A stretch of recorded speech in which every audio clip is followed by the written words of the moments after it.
We're going to start tonight with a fresh start for a man who for years has asked the state of Minnesota to redefine him. Jason Soule today is a professor, a public speaker, a husband, and a father. But more than 20 years ago, he was deep in a very different life with gangs and drugs, and he was a convicted felon. To only see him as the latter, though, is only to tell a half-truth, and that's why Jason went on this journey for a pardon for his past. And just after 3 o'clock today, he got that pardon.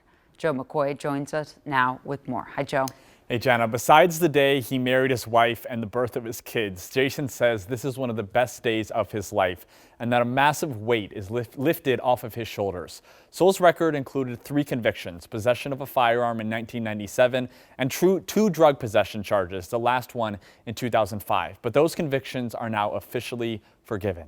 The Minnesota Board of Pardons, which includes Governor Tim Walz, Attorney General Keith Ellison, and Chief Justice Natalie Hudson, voted unanimously to grant Soule his pardon this afternoon. Back in August, Soule appeared before the Minnesota Clemency Review Commission, which is the step before the Board of Pardons. Dozens of community members packed the room to support him, and another 138 people joined on Zoom, the most support the commission says they have ever seen. The commission voted then 8-0 to recommend that the Board of Pardons grant Soule his pardon, and that came to fruition today. I asked Jason what his biggest relief is now that this new chapter can finally begin for him.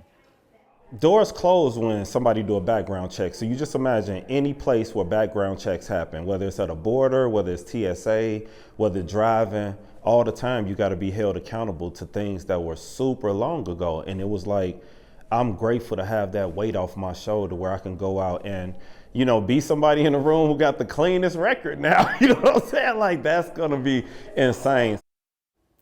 Soule says one of his missions now is to help other people navigate the pardon process. Back in 2021, he went before the Board of Pardons and was actually denied that first time. The 47-year-old beloved community activist and professor says the chapter of his past is now finally closed, and he is immensely grateful for the support he had along the way while turning his life around.